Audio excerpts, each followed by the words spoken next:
as I kind of like felt this. I saw my parents. Saw my parents a couple times, but the first time I saw them, and I like realized like just the sheer amount of time, effort, and energy they've put into me and growing me, and I can't really experience that for them, but I in that moment felt one with them in their experience, in their effort, and I just started crying, like, and it was just tears of joy, of gratitude, of feeling that level of connectedness to them, because obviously there's been moments before where there is, we butt heads, but in that moment I was just with them and just being present with their memory. That was a beautiful, beautiful experience. They came up, and then 2, 3 other people came up, and we can talk about it, but they all came up for different reasons. My parents kind of like came up as this, so many of the things that I've noticed in how I am, I can now clearly see in them. I saw very clearly in that moment, which was, I always knew that like a lot of the just being kind to people and being present with them and being curious, asking them things. Like, I got it from my mom. I had known that. I saw my mom, like, just how she operates and how she is. But I wasn't able to fully map my behaviors to my dad for a long time. Like, anytime that I had a moment where I could try to be, like, bridge that gap and, like, see that.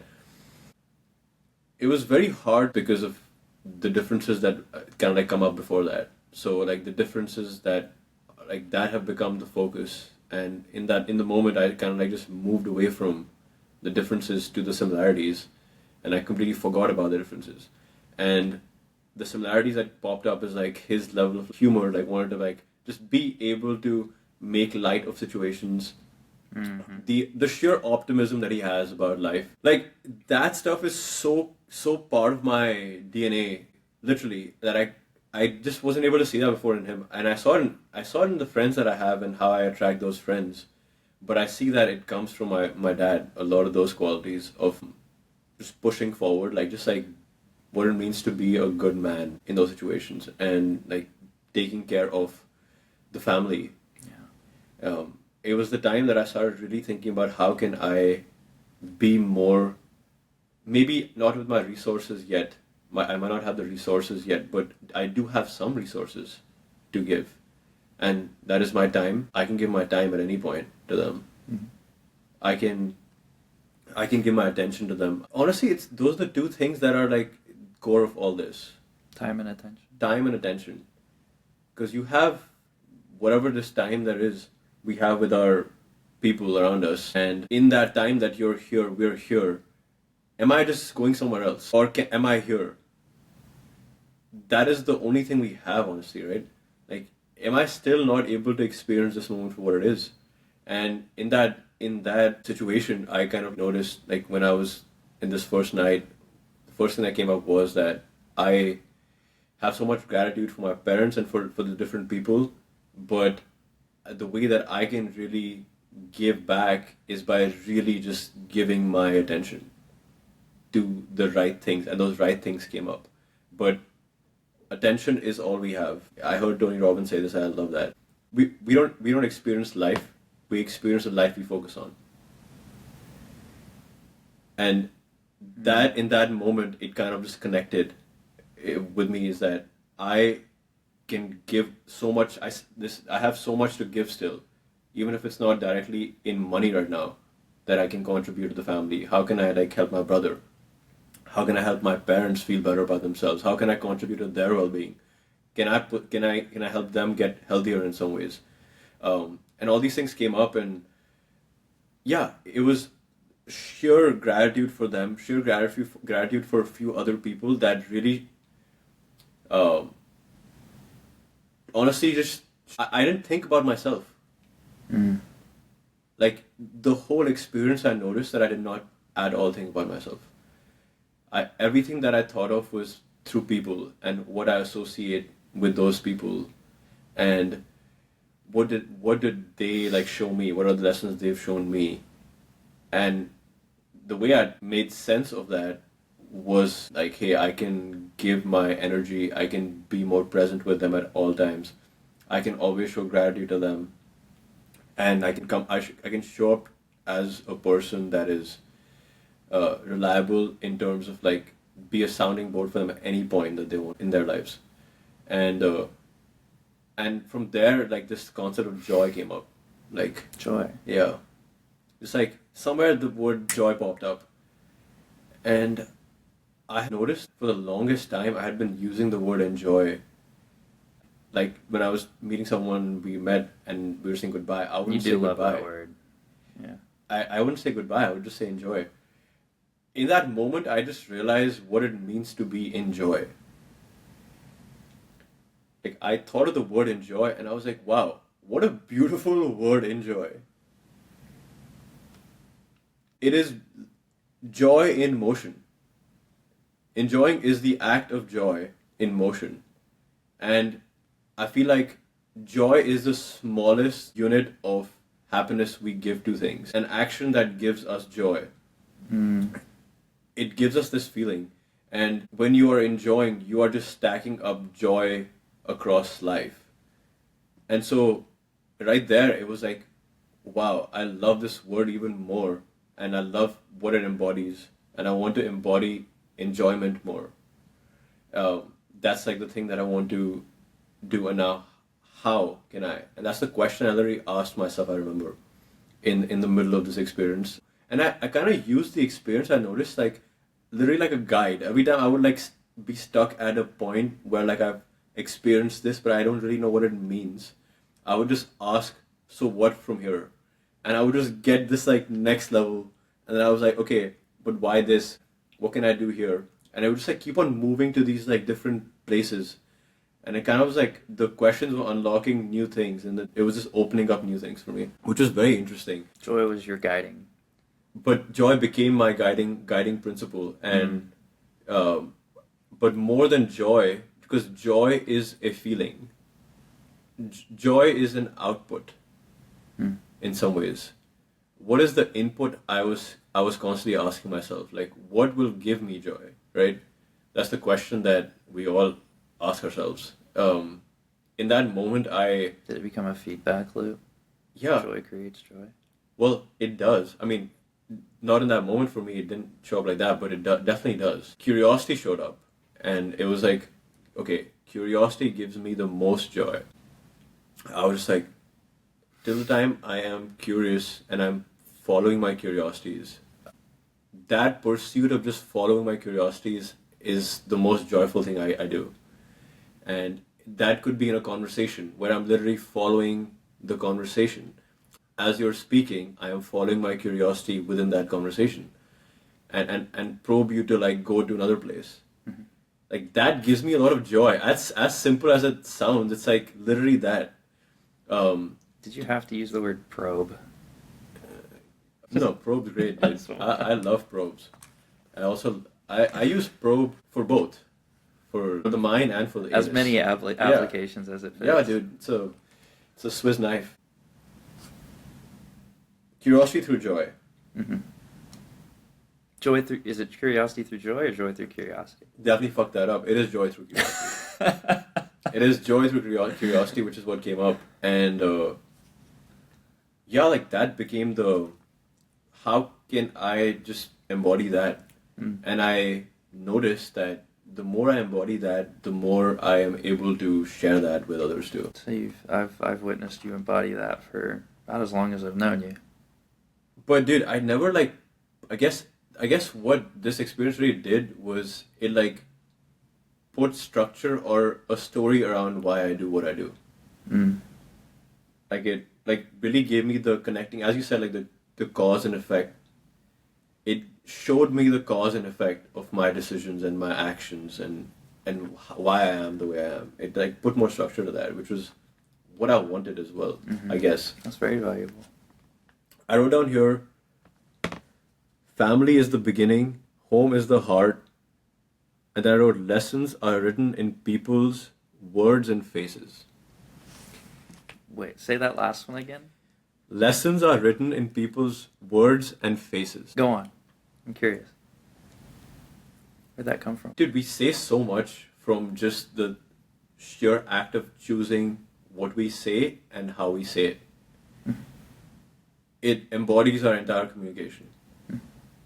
And when I was going through this experience, I noticed that you have the choice to choose the lessons. Just like thoughts, you can choose the lessons. And people's approach, attitude, how they show up, what they say, shows so much about their lessons. Like, it just shows the accumulation of either their memory, maybe they haven't directly thought about the lessons. Who knows? Like, they've not reflected on lessons that they've actually learned. I'm sure everyone has had some lesson that they've actually reflected on, and it now changes their behavior. Mm-hmm. But the way you are showing up right now, and I am showing up right now, is a building up of those lessons. Mm. But even the act of the words we're choosing, all this is like, you can see it in people. I just found that to be fascinating. The fact that your current state is just like accumulation of all your previous like mistakes and failures, but like also probably successes, and you show up in this way as a result of those lessons. That's kind of where it came from, I guess. So you can tell a lot by someone's face and their voice. Probably the two most telling characteristics of anybody, I would think. Their eyes. Yeah. People's eyes tell everything. Some you'd never forget. Yes.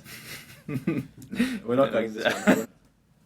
We're not cutting this out. So we won't go into that story though. The person who has to know is listening. Okay, so that was a big lesson for me, and curiosity and gratitude. I hold on to those values and habits. They're habits. In my life, I will automatically embody joy. And the more joy I embody, the more inspiration I can probably provide to people. But that's the input that I need to make to then kind of create a bigger concentric circle of ripples. That's what showed up for me first night. And it was beautiful. But what also came up was this questioning every belief I've ever had in my life. And I cannot explain, because I'm sure that it wasn't going on for like 2 hours. It was probably going on for like 30 minutes. But in that moment, it felt like I was like sifting through like a folder. And like, okay, does this fit? Does this thing make any sense? Okay, now we go to the next one. This belief. And it was almost like I was rewriting the beliefs that I had. I just went through I remember a host of thoughts about myself. In the sense like, what do I actually believe in? And as soon as I would think about a belief, Ayahuasca would just show me a contrarian belief that also makes sense. Mm-hmm. And I was like, make you check yourself. Fuck, dude. I cannot escape this. And anytime I would think of any belief, it would just show me the other side of it. And I'm trying to think of an example that happened. I mean, the simplest thing is like, we all choose our tribes, right? Mm. And in this moment, we have chosen to be someone, like we have actively chosen to be someone that has tried ayahuasca, let's just say, and gotten that experience out of it. And there's another set of people that will not touch this ever in their lives. That's definitely not for everybody. Who knows? But they have chosen to not associate with it. Mm-hmm. Not even that, nothing else. Like this, it's just the fact that they have actually actively thought of not associating. And both are correct. Both are right in their own way. And I was thinking of the beliefs that I had, and I saw the kinds of people that I attract as a result of those beliefs. And then ayahuasca would just show me the other side. And I would be able to, at the same time, completely understand as well where they're coming from. So I had nothing to, I was like, it's the same thing. It just flipped over and it makes complete sense. And in that moment, I was like, wow, honestly, I can choose any belief that I want. Mm. It wasn't paralyzing in that moment. It was more like I have the freedom to choose anything, and that's up to me. And right after this, I felt this like loop that I went into where I couldn't pick the beliefs that I wanted. And I felt like I was going to die. Like, I swear, dude. Because I was like, what am I without this belief? So What we am I both without this thought we were belief? gonna die. Pretty much, dude. I could not pick any beliefs, and my mind, it was for sure my mind, because my mind was like, well, then what are you if you're not your beliefs? It's a good question. And that's the question that was going in my head, and I couldn't pick the belief. And I'm like, I need to hang on to some belief to make sense of this. Mm-hmm. Nothing came. Nothing came. And then, So there was like this period going through that where you just sort of lost all beliefs. I had... You feel like you'd let go, like you had zero belief. I believed at in all. nothing. I believed in not a thing. And I knew that in that moment, if I wanted to, I could just let go. And by let go, I don't mean let go of beliefs. That had already happened. Let go of my fucking body, dude. I swear. I remember checking my heart rate. It was super low in that moment. It was literally under 10 beats a minute.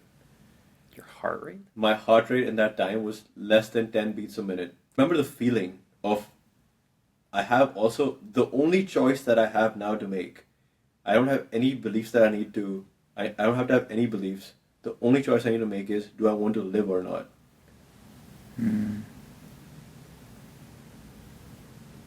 That came up for me too. Really? How bad do you really want to live?